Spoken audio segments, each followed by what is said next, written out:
What is it? A bottle? A sample. A very rare sample. Chad, I want you to draw me like one of your Kentucky girls. Holding these. All right. Holding only these.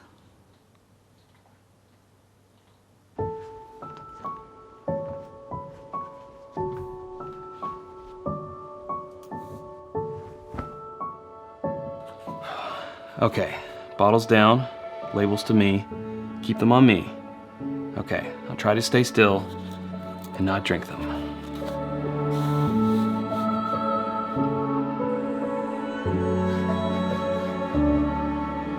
So serious.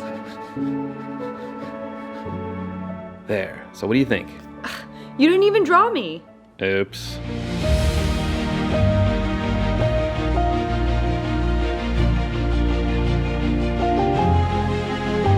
Bourbon Night. Hello, I'm Chad. I'm Sara. And it's BTAC 2022. Here we go again, Sara. Right, one of Chad's favorite episodes of the year because he gets to make me do a skit at the beginning.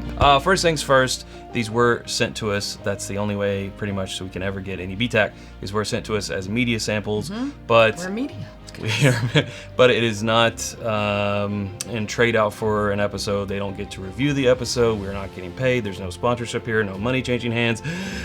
It is BTAC, but I think that we can be impartial. Yes, I have as we always do for anything. Right, and these are all retail priced at $99, which is a great retail price. We also recognize that many of you might never see them at all, or will likely not see them for a retail price. We do this episode, I mean, one, obviously we like to drink good whiskey, but two, in the event that you do come across one of these, we're just hoping to help you make an educated decision should you find yourselves in those shoes. There you go. But also I want to drink them.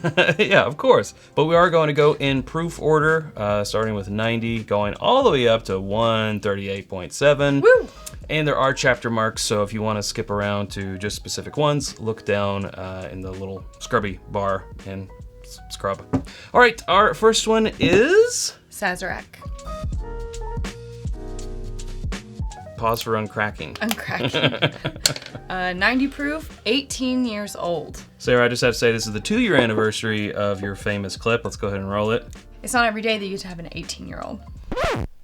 Wow, that sounded horrible. Cut that out. Please cut that out. Please. Thanks for keeping it alive. Keeping it alive. I really regret that one. It's what they say is true. What you do on the internet does live forever. Especially when your husband keeps bringing it back. Jeez. So an 18-year-old, but 90 proof. That's sort of the trade-off, right? It's one of the oldest ones here, but it is the lowest proof. For me, ryes don't always have to be above 100 proof. For me, like a 90 proof rye can say a lot. I just love the rye spice on the nose on this one. Like, zesty too, like an orange. But this one has more of like cooking spices, like or herbs, I guess. Maybe like a faintly like fennel or turmeric or ginger or something like that. I really like that. Okay, well, to your health. Very soft initially. A slight build. Oh. Not in heat, but the flavor kind of comes in mid-palate. Nice and easy, yeah. Very easy. You know, based on the nose, I was thinking I was really gonna get smacked with some strong herbal spice notes, but it's more of like an herbal tea that's steeped for an appropriate amount of time. Maybe just a little bit longer. There's a little bit of tannins in there. Not a particularly long finish, not that I was expecting one. Right. Already went in for my second sip. I'm not so much tasting the age like you think you would with an 18-year-old rye. Like I feel like in bourbons, when it's 18 years, around that age, you're really tasting the oak, the barrel, even getting into some of the tobacco leaf and leather. Not really getting the age here. It's mellow, but it has flavor, and it has a mouthfeel even despite being, you know, proofed down to 90. I think I do get the oak and like a little bit of a tannic note on the finish, which to me tells me that it's got a lot of oak influence, even though the oak's not like screaming at me like it would with a barrel proof, you know, 15, 16 plus year bourbon. Mm-hmm. It's mellow, but it's in there. It's like a very, very secret hidden clue. If I saw this on the shelf for $99, I would absolutely buy it. I think it's a very excellent quality Same. whiskey. I'm holding these to a very high, like, hype bar. Of course. I'm not holding it to the $99 bar. I'm holding it to the hype bar. But we don't know what they'll see it for. Right. So I'm really being hard on these. And Is this this one's fine. There's a little bit of dill in there, which I'm not a huge fan of dill-y ryes, but also that orange zest, but not really what we tend to call eucalyptus or those like effervescent pine needles type of taste. A little bit of pepper, but not a ton. A little bit of black pepper, yeah. I think for me, in like a blind date scenario, I would be like, you are so nice and sweet. Oh, but we're just not a match. Let's be friends. All right, next up at 101 proof, we have the Eagle Rare 17 year. Sort of it's a little young for me, Chad. Just give it a year. Sort of our white whale. We've never owned a bottle of Sazerac or Eagle Rare 17. Those have been the two ones we've never owned bottles of. But it's also never been our favorite. Since we've been trying all five since 2020, it's never been our favorite either. Which is surprising to me because I feel like I love Eagle Rare. Mm-hmm. For me, like that proof and that age, it might not be too oaky for me. I feel like I should just be over the moon about this one. A little bit of chocolatey on the nose. Yeah, caramel. Pie crust. And it does a little bit, doesn't it? A little bit like a really dense pie. That sounds good. Now I'm hungry. Caramel pie. A caramel pie? A butterscotch pie? Butterscotch pie, yeah. It just smells like Mammy's pie. It does. All right. Oh, mouthfeel. Hello. Number one thing, mouthfeel. But the oak on the finish is very strong. Not too strong. See, but yeah. My threshold's here and yours is like here. Yeah. So. I had to go on for the second sip, but of course. Right off the bat, yeah. I'm digging it. It just like glides across your tongue. What a mouthfeel. Wow. But for me, I get a little bit of that chocolate up front, pretty quickly moves into the oak and some tobacco-y notes, and it kind of finishes there. Those aren't my personal favorites to just be like the most loud and in the front. Tiny. I can appreciate it. It does, and again, I expect that with 17 years in the wood, we're gonna get tannins. Sure. Well, I can tell here more so over the Sazerac that this is an LE. That it's something a little special, and I'm getting that. That's coming to the forefront right off the first sip. Yeah, I just think it's an achievement to maintain this type of mouthfeel while also adding water. Like, 101 proof is nice. It's still got some presence. I'd say it's medium finish-wise. That oak and that little bit of tobacco really keep things going, but it settles in. Yeah, it's nice. This might be one of the more favorite Eagle Rares of the past BTACs. I agree. There's also like a cocoa powder note on the finish too. It's like a kind of a bitter chocolate. And I think that's where some of the dryness is sort of, This is yummy. I think this is my favorite one of these that I've tried. Okay, before we go on with the rest, we have to pause. You know we were going to do it. We have to tell you about our home on the internet. It's whiskyambitions.com. It's where you can get both of the t-shirts. Well, you're wearing a long sleeve. Hats, our Glencairns, Copitas, rocks glasses, water glasses. More coming soon for the holidays. Absolutely. Check around this month, for lots of new things. We have hoodies because it's becoming hoodie weather again. Bottle cut candles, more always coming soon at whiskyambitions.com. And you can become a patron at patreon.com/itsbourbonnight and join our community for as little as $1 a month. That is where we release our exclusive barrel picks. New one coming soon. Very exciting. Yes. The opportunity to participate in some of those barrel picks, discounts on that merch Chad was talking about, after the episode exclusives, and more. Up next is WLW, William Larue Weller. Normally this one comes later in the tasting here. As far as proof goes. But we're going in proof order, so here it is coming in at number 3 because this is 124.7. Which is usually on the high end. No, not a low proof. But it's just that we have some others that are pretty high for this year. I mean, this is our biggest jump of the whole episode. We went from 101 to 124.7. That's quite the jump. I think I was a little more generous with my pours. Oops. It's okay. I just know that typically we need to save this one for the blind best of the year, so I went a little bit more conservative. It wasn't a criticism, Chad. It was like it was an oops. That's all right. We know this one was distilled around 2010. Yes, the spring of 2010. It's at least 12 years old. It might be 12 and a half years old or pushing 13. We don't know. Silky. That's all I can say about that. It's just... This one gets me every time. I mean, some years are better than others.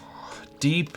It's just the deep. Just the rich, deep flavors. Yes. Sort of like your stone fruits or your dates, raisins, Love that. Sorghum molasses. Sing it, Chad. Kind of get those. Just woof. Just so rich. Like it feels like it's gonna be like devouring a meal. Okay. To your health again. Nailed it with the stone fruit. Little cherry. Yeah. Not medicinal cherry though. Mm-hmm. Like you said, Natural. that dark, not even a Luxardo, just a dark real cherry, plum, raisin. Yes. Man, these are like my favorite of the Buffalo Trace flavor profiles. Like when I pick it out, with a little hint of like a spice, a little cinnamon spice, but not too much because we're just getting a high proof wheater here. Yeah. Of the 3 that we've had so far, best mouthfeel. I'm gonna give it best mouthfeel. Exceptional mouthfeel. That Eagle Rare though, it held its own for sure. It did, but I feel like the proof, the less or no water being added to this after it is dumped is really helping to keep that mouthfeel. And for me, this is the perfect amount of oak. It's there on the finish. It's closing things out. You still get those fruit notes at the beginning, that little hint of spice, that syrupy goodness, and it's all playing together well. Like for me, that is perfection. It's not dry, whereas the Eagle Rare is because probably because of the age and also that dark sort of like cocoa is going a little dry. This one, I'm not getting any. I don't think it's dry at all. I just want to wear this as a perfume. Uncut, unfiltered, 124.7 proof. To me, it feels very much in line with the annual William Larue Weller releases. Like, I would have to try them blind. Blind Best of the Year contender. It's going in the Blind Best of the Year. We have decreed it. I don't always like to assume that it will, but I will say that I feel like with this one, they have been very consistent, so. Okay. I'm not mad about it. Next up, we have the Thomas H. Handy. This one is coming in at 130.9. This was between 6 and 7 years. It's barreled in spring of 2016. It is a high proof. It's actually its highest proof since 2012. I like how this is also a rye, but it has a very different nose than the Sazerac. Yes, very much so. It's kind of orangey. Yeah, orange peel again. And herb. I don't know if it's rosemary or what. There is a floral note in there. Herbal floral. Yep. Almost like, it's a little bit like cilantro. I like cilantro, so. Or no, okay, so coriander is in the cilantro family. It's coriander, I think. Coriander? I barely know her. Oh my gosh. Yeah, I like that citrus, floral, herbal. The citrus and the herbal, but it's more earthy. It is more earthy than the Sazerac, and overall nose, I'm liking this. Comparing the 2 ryes together, I'm liking this better than the Saz. And there's like a note of almond in there too. It's very interesting. Another mouthfeel alert. And is it a little bit nutty? No. I think it is. Where? At the very beginning. Nutty, you And then say. it goes into like herbal tea, but different than when we normally say it because it's so complex. Well, this one is more effervescent, eucalyptus. It is sort of earthy, which I'm liking. But I like that. Maybe that's where I'm getting that nutty. Maybe it's just more like a malty. Yeah. Second sip. I'll tell you this much, for 130.9, it's drinking pretty easy. I mean, it definitely gets back to you on the finish. That first note is a buttery... Lemon tea. Yeah. It's like buttery, malty. I think that's where I'm getting that nutty. Not like peanuts nutty, but like walnuts or something like that. Something that's a bit lighter, but it's very buttery. Well, tell you what, Sarah, we haven't been trying to look at their notes, but we could actually read what they say. There's no right and wrong, Chad. No, I'm Chad's like, let's check. Do they say oh, nutty? no, sorry, not on here. You're kicked off the show. Bye. Points taken There's off. a trapdoor underneath me. I just fall through. Regret nothing. They say the nose, floral notes, anise, marmalade, and meringue. Orange. That was the orange for sure. Followed by a palette with baking spice, a burst of orange peel, subtle dark chocolate, and a long finish of cinnamon, praline, and candied orange. Praline is maybe where I'm getting this like buttery, nutty thing from. Maybe. I like. Praline is a really good descriptor, actually.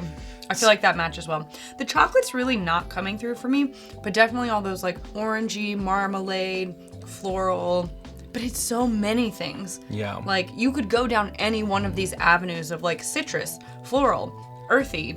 Like what is that malty thing going on? What's that buttery, nutty thing going on? I love that. I tell you what, Sarah, it's not from the age, but there is a little bit of dryness on this. I think it might be from the proof. I mean, little, it's hot. Yeah, but it's not. But like after 3 or 4 sips, you do start to get the heat. But those first couple, you're like, what? This is 130.9? I don't believe it. I'll also say this about it. Sometimes people look at Thomas H. Handy as sort of the 5th place prize of being able to buy having the privilege of buying a BTAC. The luck, the opportunity. I would not consider this one to be a fifth place prize at all. We haven't had all of them yet, but if I had the opportunity to buy this, I absolutely would. Absolutely would buy it. That's good. Is it wrong to put more than 2 of these? And now we haven't tasted the last one, so we can't say. But this is the first time I've ever been like, this one deserves to go in the best. Not at all, because also it's a rye, so when we break it out, we can, have we always Best have less rye? ryes in there, but like, here's our short list of our best ryes, and it might, so no, absolutely. If we super loved all 5 of these, we would put all 5 in, but we don't automatically put them in because they have BTAC on the label, We try to be a little discerning. I like this one. He's back. George T. Stagg is back after not being here last year, but he's back in the highest proof ever in 6 years, weighing in at 138.7 proof. Don't stop me in my flow, Sarah. I was in the pocket. It's George T. Stagg. The highest proof ever in 6 years. The highest proof ever in 6 years. What's not untrue? Yes, the one you've all been waiting for, not only just through this episode, but since 2020, you've been waiting for this to come back. Yeah. They didn't do it last year because the barrels that they had earmarked for George T. Stagg didn't meet standards. 15 years and 5 months old for this guy. Again, the highest proof, 138.7. Wow. Brace yourselves. Wowza. Sometimes we say it smells like purple, and this smells like purple. It does smell like purple, doesn't it? And I think that's just because purple is like the color of like luxury and richness Yes. and opulence. It Yes. just smells like purple. It smells LE, as we'll say It does, sometimes. yes. A lot to do with the WLW, even though this one is a rye bourbon mash bill as opposed to the wheated bourbon mash bill, but you still get that same sort of the dark stone fruits and the molasses and sorghum, the darker plum and a little bit of cherry. Tobacco For sure. A hint of citrus, like lemon zest in there, kind of making it bright and pop, but it's still really dark. Ooh. I mean, just the richest, allspice, densest caramel, whatever you please. Yeah, tobacco leaf, pipe tobacco type of smell. Like a dash of allspice, a bam. Okay. This is one to analyze, to dissect. It is. A lot is happening. This one's gonna take me a minute. There's the cherry. I wish that I could have like someone that could just write down all my thoughts. Yeah. A stenographer. Take this down. Okay, just first sip. I'll gather my thoughts. Not first sip, but not as long and not as present in the chest as I thought it would be from the proof. Not as oaky, which is probably nope. You're feeling the oak. Disagree. Okay, but the things we're picking up on the nose, those dark stone fruits, are there. The cherry grape signature Buffalo Trace is there. It's gonna need a second sip. I don't wanna talk too much just on this first. This is a journey from start to finish. Initially, I get a syrupy sweetness that's quickly rolls into more of those oaky notes. There's chocolate, there's the stone fruit, there's there it is. There's a little bit of an earthy note in there. The oak really punches up. Yeah, the second sip. So many things that I think are rarer that I'm having a hard time because they're all happening at once, pinpointing what each one is. Okay, so it did take that second sip, which you should always do before you talk too much on the first. It's true. I'm getting it now here in the chest feels. It's sticking around on the side cheeks. It is lasting a lot longer than that first sip. The luxuriousness is risen. It's elevated. That hint of pepper, a hint of lemon zest. I mean, this one feels like a true recipe. Just stuff from all corners of the flavor wheel were grabbed and put into this, and it works. I was going to say on that second sip, mid-palate, I was going to say, Sarah, this one, I mean, it's great, but it's really all in the palate. But then... Disagree. It came down. It is. It came down. Lower your voice. How's this? Came down in the chest, sticking in the mouth. It's not just, I mean, sort of, it's like I feel like I put jackets on. Yeah, it's stages, but you got to let those stages play out, and I wasn't giving them time. It is. This one settles in. A full-fledged journey, as you said. I feel like I just ate a big bowl of soup or chili or something. Like, I feel warmed from the inside out. Wow. This is the one that you will sit with. Not that you won't sit with all of these, because I think they're all really interesting and they have a lot going on. But I think this is the one. It almost feels like untangling a necklace if you if you know, that it takes tiny little steps and a lot of focus to, over time, getting that knot out of your sorted shoelaces Sure. that you've really knotted up. It just takes time, and you gotta patience, and you gotta work with it. So it's been a minute since I've had that second sip because I've really been letting this finish settle in, and it is a very long finish. And I'll tell you what I sort of akin the finish to, just feeling and memory wise, is after a couple minutes ago you swallowed a really good piece of steak that has the pepper, An umami, the salt and pepper there on the nicely charred skin. But it's a nice medium rare, and it's juicy, and you're like, man, I want to just, because sometimes with a really good steak, it has a finish, right? And you're like, I'm gonna wait before I take this third bite of steak, because man, that's sort of what I'm getting here with this GTS. This one is an experience. I feel it up my neck, like I feel it down my arms, like I feel. Oh, it travels. It travels, Yeah. right? You feel it, and it's totally a journey picking it apart. Now, I'm sure that body feeling has something to do with the 138.7 proof. Yeah. Probably. That doesn't take a rocket scientist to deduce that. So, if we were to rank these, I would this year put the Stagg, and typically it's the WLW, but for me, I'm putting the George C. Stagg first. I'm putting the WLW second. Then I think I'm gonna do the Thomas H. Handy Sazerac Rye as third. I would then put the Eagle Rare fourth and the Sazerac in fifth. Okay. I would have to have the WLW and the Handy side by side. You cannot. You cannot. Actually, I have them right here. Oh, okay. Well, good. Start with number one, please. For number one, Okay. the George C. Stagg. Sure. For number two, by a nose, Yes. I think it might be the Handy. Wow. Okay. Hey.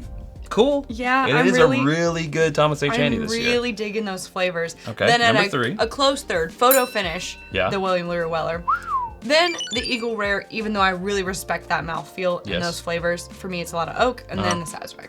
Okay. Well, not too terribly different. But yeah, wow, that Thomas H. Handy Wasn't expecting really that. showing up this Didn't year. see that one coming. Well, there we go. Hey, thanks for joining us. That's where we gotta leave it. If you haven't subscribed to us already, you can do so by clicking right up here. There's suggestions of other videos down here. We hope to see you over there in one of those. Thanks, Sarah. Thanks, Chad. All right. Until next time, drink more bourbon.